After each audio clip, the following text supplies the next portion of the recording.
Âgé de 66 ans, notre invité est un homme politique de gauche dont la parole a plutôt été rare. Ces dernières années, ingénieur des ponts et chaussées, l'ex-figure du Parti communiste de Côte d'Ivoire est le représentant pour l'Afrique centrale et occidentale auprès des BRICS et vice-président de l'Internationale des BRICS, cette alliance des grands émergents, Brésil, Russie, Inde, Chine et Afrique du Sud, qui plaide pour l'avènement d'un monde multipolaire au sein duquel le continent, comme les pays du Sud global, puissent trouver les moyens de leur développement. Sur le plan national, l'ex-directeur général du BNET et vice-président exécutif du Parti des peuples africains Côte d'Ivoire, chargé de la promotion du panafricanisme et de la région des lacs. En mai dernier, le parti fondé par l'ex-président ivoirien Laurent Gbagbo a investi ce dernier comme son candidat à la prochaine présidentielle de 2025, sauf que, jusqu'à ce jour, l'éligibilité de son mentor n'est pas gagnée vu qu'il n'est toujours pas inscrit sur la liste électorale, malgré les assurances affichées par plusieurs hauts cadres du parti. À 10 mois de la présidentielle, le PPACI va-t-il maintenir cette posture que certains qualifient de déni de la réalité ou va-t-il réévaluer ses cartes pour proposer un plan B? Quel PPACI à la prochaine présidentielle? Quelle gauche? Quelle opposition de façon générale? Comment analyse-t-il les enjeux de cette élection capitale pour notre pays? A-t-il des ambitions pour diriger la Côte d'Ivoire un jour? Les BRICS en Afrique, son aventure avec le président Alpha Condé, les enjeux sociaux, économico-politiques de la sous-région ouest-africaine, autant de sujets que nous soumettons sans réserve ce soir à Awa Domelo. Monsieur Awa Domelo, bonsoir. Bonsoir. Merci d'avoir accepté notre invitation. Merci aussi de m'avoir invité sur votre plateau. Merci beaucoup. Avant d'ouvrir cet entretien, je vous propose d'avouer à nos téléspectateurs de suivre votre portrait.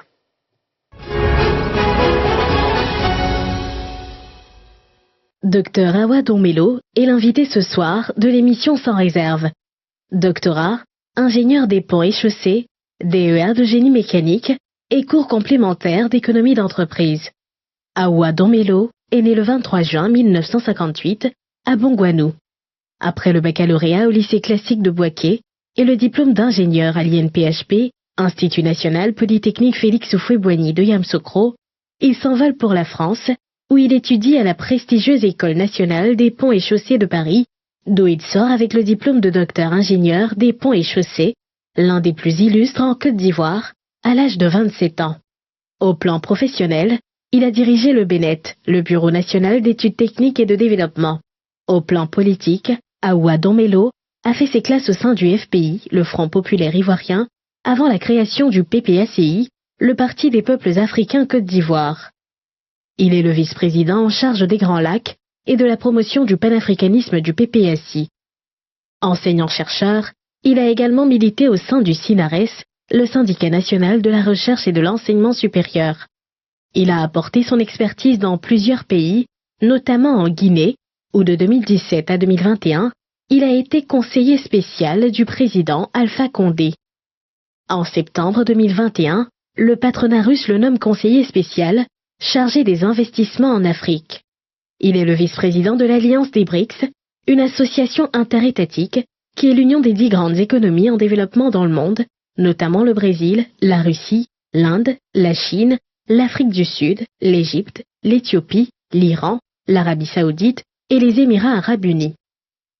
Le panafricanisme, la vie politique ivoirienne, son parti le PPACI, la question du franc CFA, seront entre autres les questions qui seront abordées sans réserve ce soir, au cours de cette émission.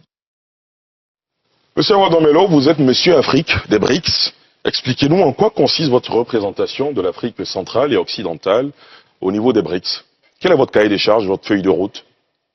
D'abord, il faut faire une distinction nette entre les BRICS, Bien sûr, qui est un club de chefs d'État de pays émergents, dont on connaît actuellement les différents membres, et l'Alliance internationale des BRICS, qui est le lien entre les BRICS et les pays non membres des BRICS.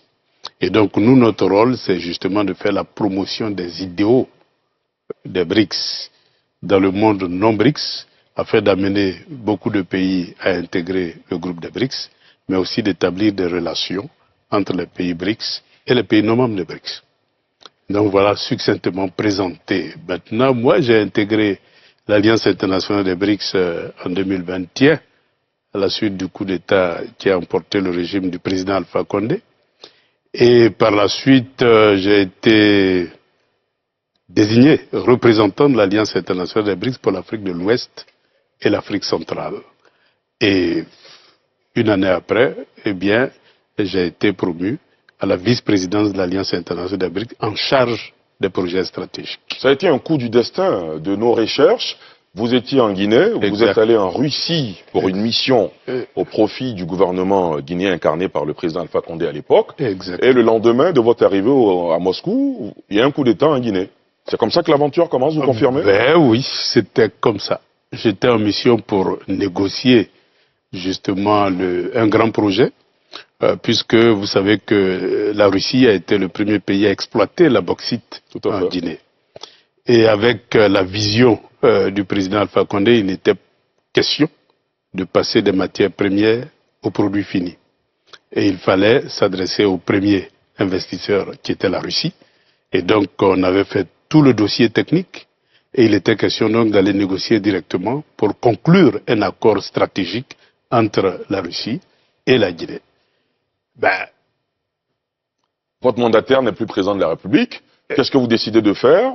C'est un coup du destin? Sur le champ, j'avais décidé de retourner, mais où? Puisque j'étais supposé être en exil en Côte d'Ivoire, et mon pays d'adoption, le président venait d'être renversé, j'ai regardé à gauche, à droite, j'ai dit, bon, je vais prendre un chemin quelconque, et arrivé à Paris, je vais décider où je vais orienter mon chemin. C'est ainsi qu'on m'a proposé de rester, pour que ce que j'ai fait pour la Guinée, je puisse le faire pour d'autres pays, et pour que la Russie puisse pénétrer le marché africain dans les secteurs aussi stratégiques comme le développement des infrastructures, mais aussi le développement industriel. Alors, l'Égypte, l'Afrique du Sud et l'Éthiopie, vous le savez mieux que moi, font partie aujourd'hui, sont les 3 seuls pays africains membres de l'institution. Quel impact à court, moyen et long terme, quel intérêt un pays comme la Côte d'Ivoire, le Ghana, aurait à intégrer l'Alliance des BRICS? D'abord, il faut constater que le monde est en train de bouger. Les riches d'hier ne sont plus les riches d'aujourd'hui. Les pays développés d'hier ne sont plus les pays développés d'aujourd'hui. Vous voulez dire ne sont plus les premiers d'aujourd'hui? Ils ne sont plus les premiers. Ils restent toujours développés. Ils restent développés, mais ils ne sont plus, je vais dire, les seuls à être développés. Et ils ne sont plus les seuls à détenir le monopole de la connaissance, de la technologie et de l'industrie.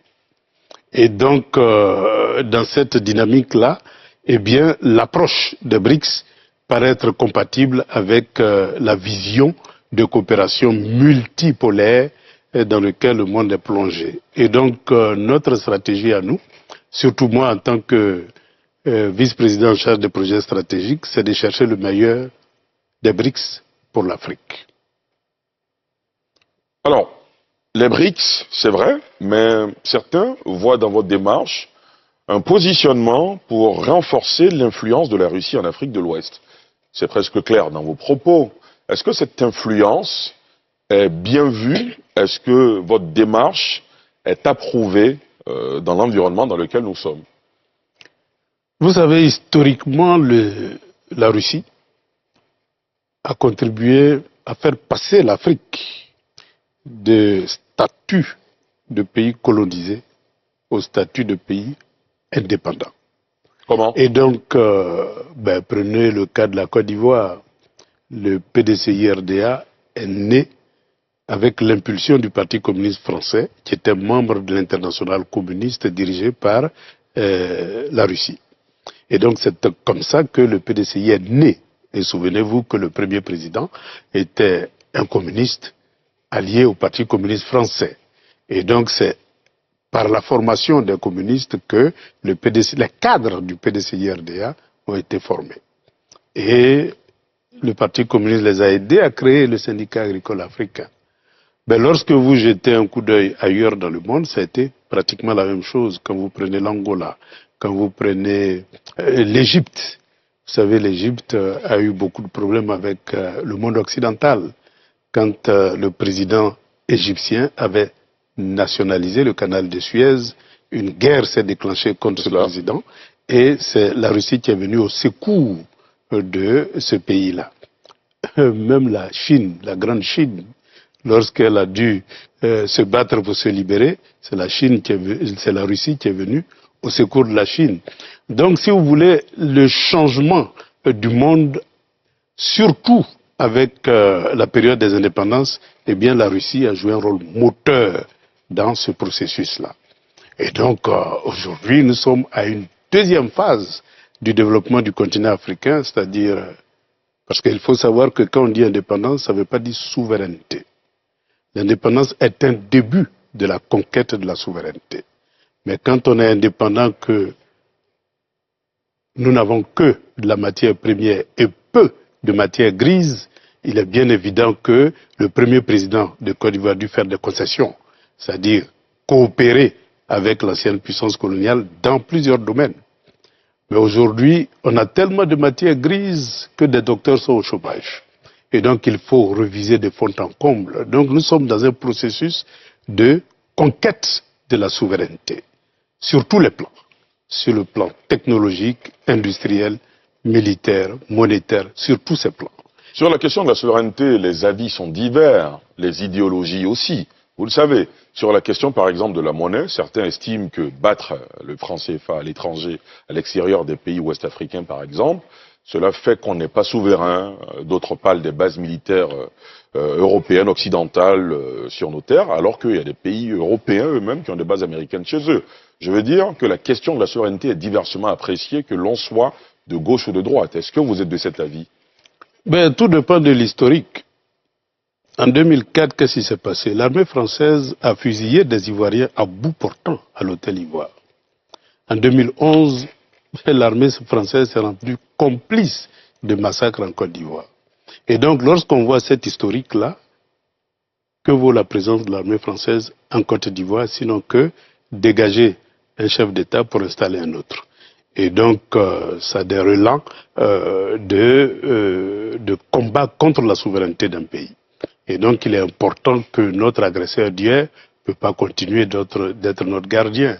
Et donc, il est important qu'on puisse reviser des fois en comble ces différents accords-là pour que progressivement, eh bien, la Côte d'Ivoire puisse assumer sa pleine souveraineté en matière de défense et de sécurité. Et donc, quand on voit l'histoire, on se rend compte qu'il y a incompatibilité entre la présence de l'armée française et la souveraineté des États africains qui peut être mise à mal par cette présence-là. Souvenez-vous, dans l'histoire du continent africain, combien de fois Sékou Touré n'a pas été attaqué par les services français lorsque Sékou Touré a voulu avoir son indépendance. Souvenez-vous de Patrice Lumumba qui a été liquidé, même tout près Gilles-Christ Olympio qui a été liquidé aussi par l'armée française. Donc toute cette histoire-là montre bien l'incompatibilité de la présence de l'armée française avec la souveraineté des États africains. En Côte d'Ivoire, il y a le camp de l'Homo Sud qui a été libéré par les forces françaises et il est annoncé pour bientôt la libération également, le retrait, sinon le départ des forces françaises de l'illustre 43e Bima. Je dis illustre parce qu'il est très connu dans l'histoire de la Côte d'Ivoire. Comment vous analysez cette actualité?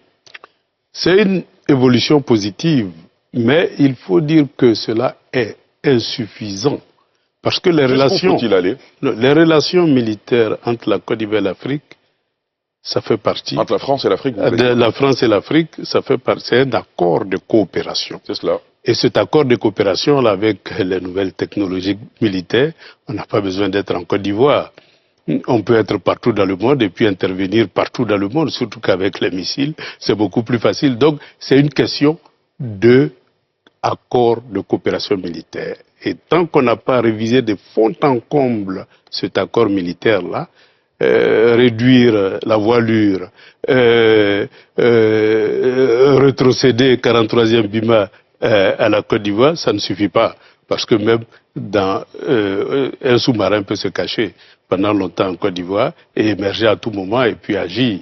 Donc il faut tout simplement réviser de fond en comble ces différents accords, surtout l'accord de défense. Quelle analyse faites-vous de la situation sécuritaire ouest-africaine, en proie au terrorisme, avec la présence notamment de supplétifs russes par endroits? Comment vous avez analysé et accueilli, vous, la vague des coups d'État qui ont touché Bamako, Ouagadougou et Niamey? Et on a un tout petit peu parlé subrepticement de Conakry également. Comment vous avez accueilli cette vague de coup d'État. Quelle analyse avez-vous fait, vous, en tant qu'homme politique, en tant qu'intellectuel africain? Oui. D'abord, il faut comprendre que le processus démocratique en Afrique emprunte plusieurs chemins. C'est le constat que nous faisons. Parce que lorsque on a le multipartisme, souvent on confond multipartisme et démocratie. Or, le multipartisme, ce n'est que le début d'un processus qui doit nous conduire à la démocratie. Mais les caractéristiques fondamentales du multipartisme, c'est qu'un parti prend le pouvoir et transforme l'État en propriété du parti.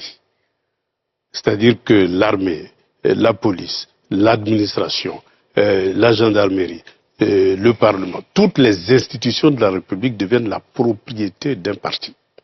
Et les autres partis politiques, pratiquement, sont traités d'une manière inégale. Moi-même qui suis devant vous, lorsqu'il y a le multipartisme, bien que tout premier docteur ingénieur des ponts et chaussées de Côte d'Ivoire, eh bien j'ai été chassé de l'ENSTP tout simplement parce que j'étais militant d'un parti d'opposition en 90. Et donc on a préféré se débarrasser d'un enseignant-chercheur ivoirien, le premier du genre, en Côte d'Ivoire, tout simplement parce que je n'avais pas l'étiquette politique nécessaire qu'il faut pour... Donc, ce genre d'inégalité-là, c'est ce qui caractérise le multipartisme. C'est-à-dire que, eh bien, la question de la citoyenneté est à double vitesse. Quand vous êtes membre du parti au pouvoir, vous avez tous les droits, mais quand vous êtes en dehors du parti au pouvoir, vous n'avez pratiquement aucun droit. Ni droit au travail, ni droit à la justice, ni même droit aux activités privées normales. Parce que les impôts vont vous tomber dessus, on va vous mettre des bâtons dans les roues pour des procédures administratives. Et donc c'est ça qui caractérise le multipartisme. Mais comment passer de cette situation-là à la démocratie, c'est-à-dire le pouvoir du peuple, par le peuple et pour le peuple, où tous les citoyens sont égaux devant la justice, devant l'administration et devant tous les services publics. Avec les hommes politiques, on a l'impression que quand vous êtes dans l'opposition, vous avez ce discours, hein, oui. Dans l'idéal, et une fois que vous arrivez aux affaires, vous pratiquez ce que vous avez critiqué étant dans l'opposition. C'est presque valable pour tous les pays de la sous-région ouest-africaine. Non, il faut comprendre qu'il y a des nuances. Prenez par exemple lorsque le Front populaire ivoirien est arrivé au pouvoir. Le Front populaire ivoirien a pris la précaution d'appeler à l'inclusion, c'est-à-dire faire appel à tous les fils et filles du pays pour gouverner la Côte d'Ivoire. Et cet appel a été entendu par plusieurs partis politiques. Et souvenez-vous que même les hauts cadres de l'administration, c'était par appel à candidature. Et le choix était fait indépendamment de la couleur politique. Seule la compétence jouait. Si vous êtes compétent, vous êtes retenu. On ne fait pas cas de votre appartenance politique. Si vous êtes incompétent aussi, bon là, c'est pas de notre faute. Mais voilà ce qui caractérise un régime démocratique. Et donc, face à ça, il est bien évident qu'il y a une différence entre un parti qui s'octroie toutes les responsabilités, tous les droits, et un parti qui veut donner le droit à chacun. Donc, cette différence-là fait que lorsque ce processus-là est complètement bloqué, où le parti au pouvoir crée carrément un parti État, où tous les instruments de l'État sont utilisés contre l'opposition, il est bien évident qu'à un moment donné, à force de tirer sur la corde, elle se casse. Certains vous diraient que on observe... vous promouvez les coups d'État. Non, je fais une analyse. Oui, bien sûr. Mais en le disant, c'est une manière de justifier. Non, je fais une analyse. Je fais une analyse pour expliquer les raisons qui font qu'il y a des bifurcations sur le chemin de la démocratisation de nos États. Awa Domelo, vous êtes parti en exil en 2011, vous êtes revenu en 2021. On imagine que ça a dû être un moment douloureux, difficile, pour un haut cadre de ce pays. Comment vous avez vécu cette étape de votre vie? J'avoue que ça a été l'étape la plus douloureuse. Parce que, imaginez-vous que vous avez envie de venir chez vous et vous ne pouvez pas venir chez vous. Imaginez-vous que vous avez accumulé tellement d'expérience, de connaissances, de savoir et de savoir-faire que vous avez envie de rendre service à votre pays, mais la porte est fermée. Ça, c'est le côté douloureux. Moi, j'ai eu beaucoup plus de chance que les autres dans la mesure où très tôt, étant donné mon positionnement à la tête du Bureau national d'études techniques et développement, le BNET, j'ai eu à propulser cette institution au niveau international dans beaucoup de pays africains. On a travaillé dans beaucoup de pays africains. Donc pour moi, il y avait beaucoup d'opportunités qui se présentaient à moi et donc j'ai choisi de servir les autres pays que de servir mon pays. Et ça m'a ouvert beaucoup de portes, beaucoup de relations. Mais aussi, ça m'a permis de ne pas rompre avec la pratique de mon métier, mais de continuer à bonifier mon savoir et mon savoir-faire dans le domaine d'expertise qui est le mien. Et donc, c'est le côté positif. Ça m'a permis de connaître beaucoup de pays africains. Je vous assure qu'aujourd'hui, j'ai pratiquement une quarantaine de pays africains dans ma mémoire. Et ça, c'est un acquis important. Et je pense qu'il y a eu le côté négatif, mais il y a eu aussi le côté positif. Mais la patrie, c'est toujours la patrie. Bien sûr. Et la patrie a un rendez-vous très important en 2025. C'est une élection qui arrive à grands pas. C'est un virage que les Ivoiriens doivent négocier de la meilleure des manières pour éviter une autre crise. Selon vous, quels sont les enjeux de cette présidentielle? Quelle analyse vous en faites? Est-ce que vous pensez que les choses vont bien se passer, comme beaucoup? Ou est-ce que vous êtes dubitatif, vous avez des réserves?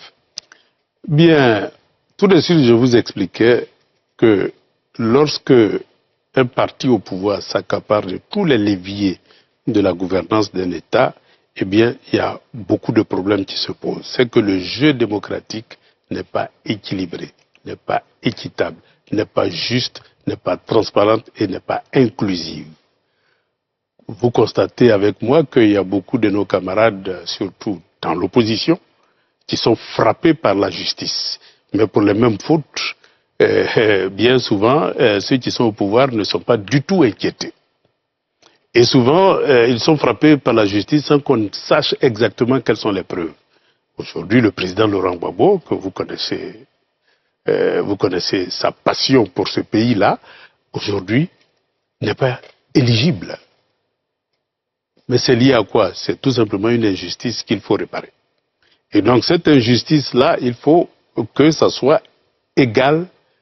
Et disons que la mise sur la scène politique du président Laurent Gbagbo doit être la meilleure façon d'équilibrer le jeu politique.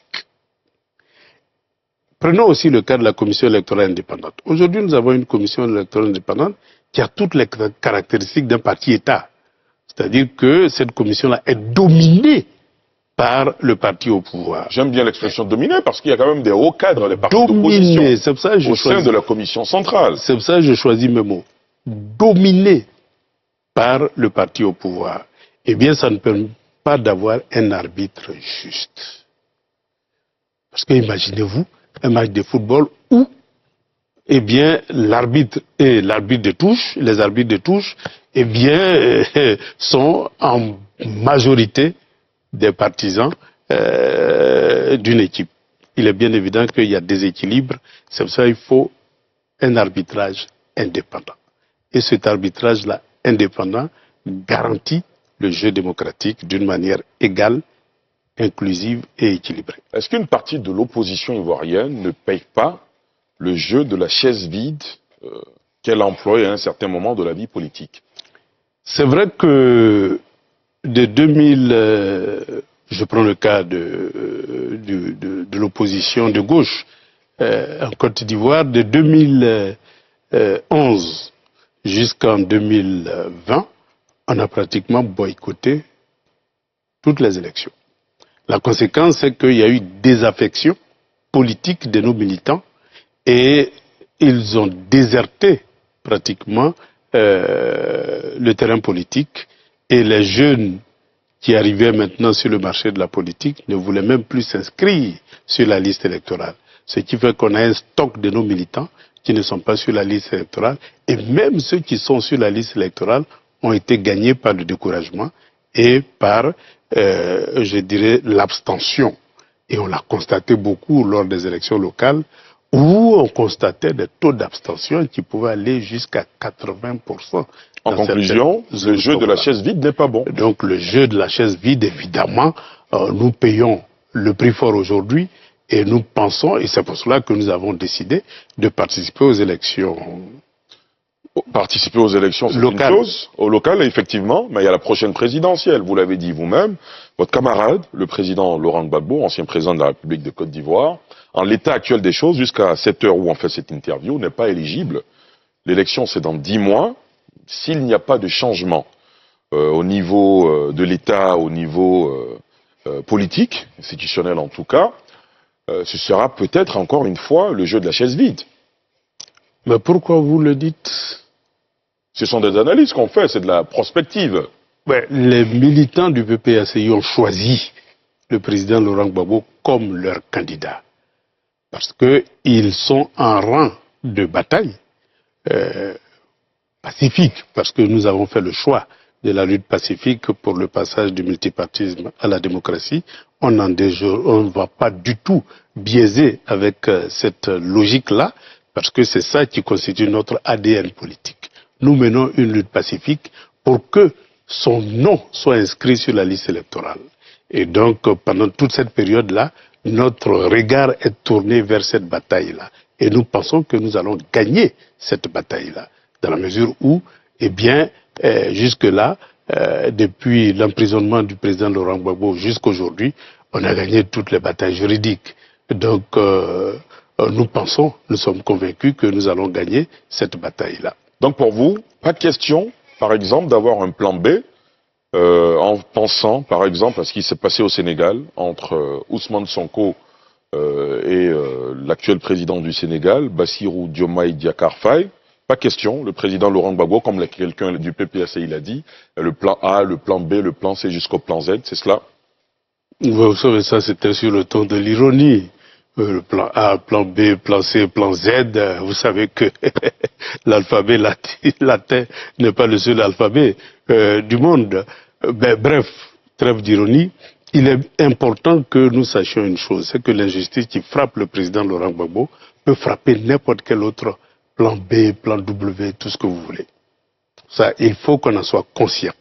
Et donc, c'est aux militants du PPACI de faire leur analyse et de proposer d'autres solutions au cas où il y a un blocage véritablement. Donc ça, c'est une affaire de parti politique. Est-ce que les militants du PPACI pourraient penser à vous, par exemple? Est-ce qu'avec le background que vous avez, est-ce qu'il vous est déjà arrivé de vous dire, je peux être président de la République de Côte d'Ivoire? Est-ce que vous avez déjà pensé à cette fonction suprême, très exigeante?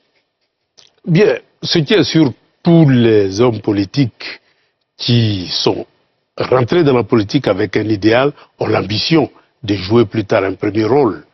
Tout dépend des contextes, des opportunités qui se présentent. Vous dites tous les hommes, c'est Awa Domelo qui est en face de moi. Non, je dis bien la question. Tous les hommes politiques qui ont un idéal. Dont vous? Un idéal.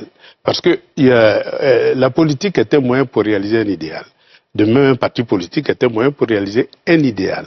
Il y a des gens qui rentrent en politique non pas pour réaliser un idéal, mais pour se réaliser. C'est totalement différent. Mais lorsqu'on rentre en politique, c'est pour réaliser un idéal. Et donc, il est bien évident que tous les hommes politiques qui ont un idéal ont envie de jouer des rôles importants dans leur carrière politique. Mais là n'est pas le problème. C'est que Laurent Gbagbo, que vous connaissez si bien, je vais vous donner mon exemple. Je l'ai rencontré dans les années 1984 à Paris, en plein parti unique, dans la clandestinité. Eh bien, ce qui m'a fasciné chez cette personne-là, c'est sa capacité de persuasion. J'étais un communiste, c'est-à-dire pour la lutte armée, pour je dirais l'économie communiste, c'est-à-dire l'économie appartient à l'État et pas au secteur privé. J'étais pour la dictature du prolétariat. Eh bien, Laurent Gbagbo, méthodiquement, m'a fait comprendre qu'il faut que j'abandonne et que je choisisse la lutte pacifique, non la lutte armée, que je choisisse l'économie socialiste, c'est-à-dire la coexistence entre deux systèmes, système libéral et système socialiste, et que je choisisse la voie de la démocratie. Voilà ce qui a fondé notre relation. Et donc cette fondation-là a constitué le socle sur lequel nous avons construit le Front populaire ivoirien. Et donc, évidemment, durant tout ce parcours, il y a eu des hauts et des bas. Eh bien, aujourd'hui, nous sommes en face d'un destin commun, c'est-à-dire le destin de la Côte d'Ivoire. Et donc, nous pensons que l'heure est venue pour que la Côte d'Ivoire, surtout les militants du PPACI, prennent conscience que nous devons tout faire pour que le nom de Laurent Gbagbo soit inscrit sur la liste électorale, parce qu'il représente le meilleur candidat. Il est le meilleur profil. Mais Laurent Gbagbo, en 40 ans, a créé plusieurs Laurent Gbagbo. Ça veut dire quoi? Ça veut dire que, il est bien évident que quand on parle de Laurent Gbagbo, c'est pas sa personne, c'est son idéologie. Et cette idéologie-là, eh bien, ça a été diffusé à travers plusieurs personnes. Et nous pensons qu'aujourd'hui, eh bien, Laurent Gbagbo a eu cette chance-là d'avoir transmis à plusieurs de ses compatriotes sa vision du monde. Qui peut valablement prendre le relais pour diriger la Côte d'Ivoire, diriger son parti. Et si demain il se retire, il y aura plusieurs Laurent Gbagbo qui vont poursuivre. Parce que le plus important, c'est de ne pas tuer l'idéal. L'idéal, si l'idéal meurt, eh bien, il n'y a plus d'opportunité pour réaliser cet idéal-là. Et donc, évidemment, s'il décide de se retirer, il y aura plusieurs Laurent Gbagbo et la démocratie interne va jouer. Awa Domelo, parlons sans réserve. Vous êtes à sans réserve, il faut parler sans réserve. Au sein du PPACI, des voix s'élèvent pour dire que vous avez des ambitions, des intentions. Une activité organisée qui aurait été organisée en votre nom à Paris aurait été annulée par la délégation de France. Récemment ici à Dabou, une activité également organisée en votre nom, où vous devriez être conférencier ou parrain, a été annulée. Ce sont des actualités que vous connaissez. Vous en avez entendu parler. Oui. De quoi s'agit-il? Est-ce que c'est une ambition que vous n'arrivez pas à dévoiler pour des raisons endogènes que nous ne maîtrisons pas? Non, ne voyez pas ça comme ça. Vous savez, souvent, il y a beaucoup de bruit autour des partis politiques, surtout autour des personnalités clés de ce parti politique-là. C'était tout simplement des ajustements de calendrier. Et évidemment, ça causait beaucoup de bruit, mais ce n'est rien d'autre qu'un ajustement de calendrier. Une conférence a été reportée, elle sera reprogrammée. C'est pas une seule fois. Il y en a plusieurs. Il y a eu plusieurs comme ça qui ont été reportés. Finalement, on se dit... il y a quelque chose qui cloche. Non, ça c'est les interprétations et les commentaires. Mais vous savez que la vie politique est faite d'interprétations. Vous les journalistes, vous en faites. Vous êtes journalistes, c'est vous-même qui dites que les faits sont sacrés, et les commentaires sont libres. Donc les journalistes font le travail des journalistes. Mais les faits sont là, c'est que le programme d'activité du PPACI connaît des ajustements périodiques en fonction de la météo politique.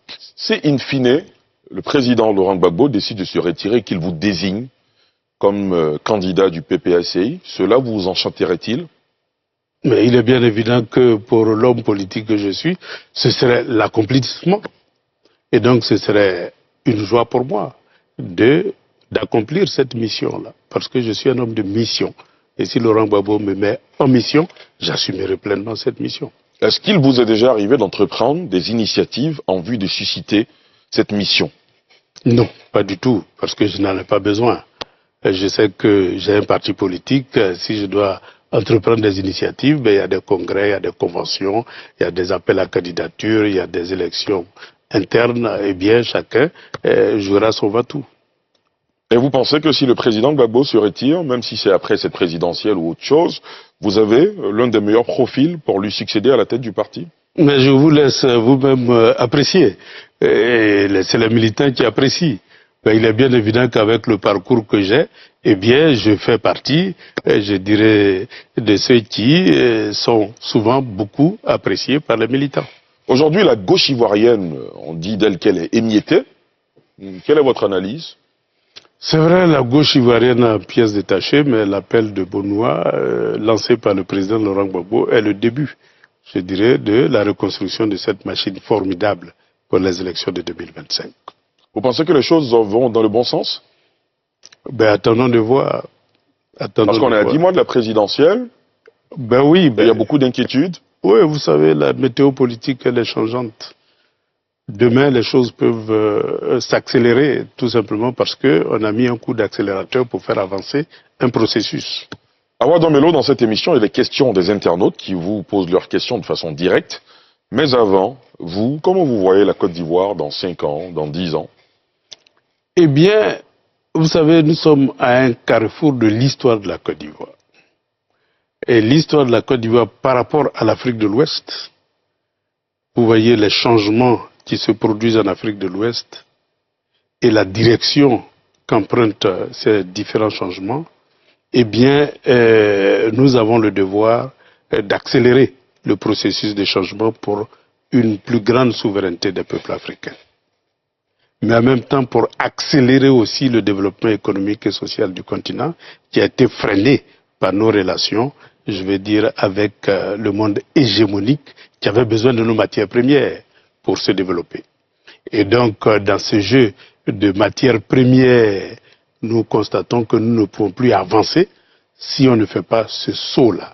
Et donc, si on ne se libère pas pour prendre notre destin technologique et industriel en main pour passer de l'économie des matières premières à l'économie des matières grises. C'est ça qui va permettre d'absorber ce flot de jeunesse qui souvent est désespéré. Et donc c'est la tendance générale aujourd'hui et ce mouvement tendanciel-là ira en s'amplifiant. Et toute l'Afrique attend la Côte d'Ivoire dans cette nouvelle dynamique-là. Et tout le monde entier, je peux dire, attend la Côte d'Ivoire dans cette dynamique-là. Moi qui suis vice-président de l'Alliance internationale des BRICS, je rencontre plusieurs chefs d'État africains, y compris les chefs d'État qui sont engagés sur la voie de la souveraineté. Leur attente est grande vis-à-vis de la Côte d'Ivoire. Je rencontre aussi beaucoup de pays membres des BRICS et non-BRICS.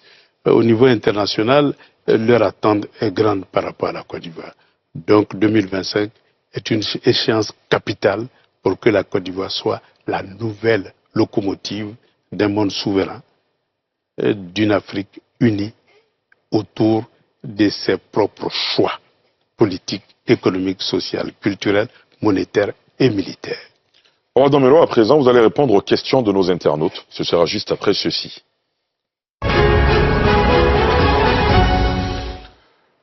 La première question d'internaute nous vient de Ange Landry Digbe qui dit « Pourquoi on ne vous entend pas assez pour défendre les causes du PPACI, votre parti ?» C'est une question qui vous surprend ou vous la comprenez? Ça me surprend dans la mesure où je fais plusieurs conférences à travers le monde au nom du PPACI. Mais c'est vrai que ces temps-ci, j'étais beaucoup plus à Moscou qu'en Côte d'Ivoire et en Afrique. Et donc c'est tout à fait normal qu'il y ait des temps morts dans ma participation à la dynamique de développement démocratique de mon pays. Mais n'empêche que lorsque j'ai le temps, eh bien je suis sur le terrain. Très bien. La prochaine question, on poursuit. Alors, Félix Niquez dit « Comment interprétez-vous toutes ces attaques contre vous en cette période préélectorale ?» Si vous faites de la politique, vous avez peur d'être attaqué, quittez le terrain politique. Je suis attaqué parce que... C'est le champ de rivalité de pouvoir. Oui, je suis attaqué parce qu'il y a des gens qui m'admirent et il y a des gens qui me combattent.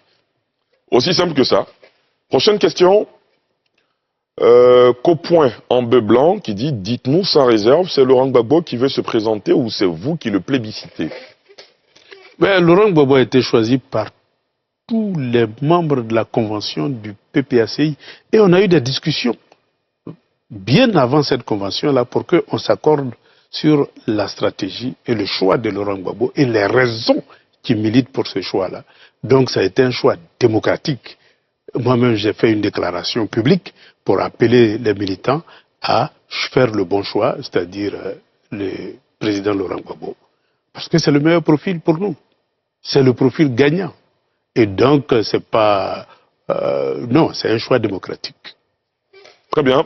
On poursuit. La dernière question d'internaute est de Guy Ferdinand Taou. Il dit « Un mouvement de soutien est né à Paris autour de votre personne. C'est quoi le projet ?» Oh, vous savez, on fait souvent aussi beaucoup d'amalgames. C'est un mouvement qui est né pour soutenir mes actions dans le cadre des BRICS. Parce que j'ai pour rôle de faire la promotion des idéaux des BRICS à travers le continent africain.